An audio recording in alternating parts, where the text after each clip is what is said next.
جمعیت علماء اسلام ساہیوال کے زیر اہتمام اسرائیل مردآباد ریلی انعقاد پذیر ہوئی، جس میں مجلس احرار اسلام، تحریک طلبہ اسلام سمیت دیگر دینی سیاسی جماعتوں کے کارکنوں نے شرکت کی۔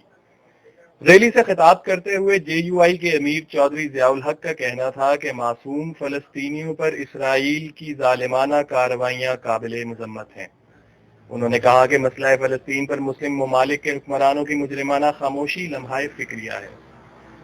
ریلی سے خطاب کرتے ہوئے مجلس احرار اسلام ساہیوال کے کنوینر حافظ اسامہ عزیر نے کہا کہ قبلہ اول کی حفاظت مسلمانوں کا فریضہ ہے، جس پر اسلامی ممالک کو یکجا ہو کر فیصلہ کرنا چاہیے۔ انہوں نے کہا کہ فلسطینیوں کی جد و جہد آزادی کو ہم سلام پیش کرتے ہیں۔ احرار رہنما کا مزید کہنا تھا کہ اسرائیل ایک دہشت گرد ریاست ہے جو صہیونی افواج کے ذریعے مسلمانوں کا قتل عام کر رہی ہے۔ اقوام متحدہ امریکہ کی لونڈی ہے جو عالمی سامراج کے ساتھ مل کر امت مسلمہ کے قتل میں برابر کی شریک ہے۔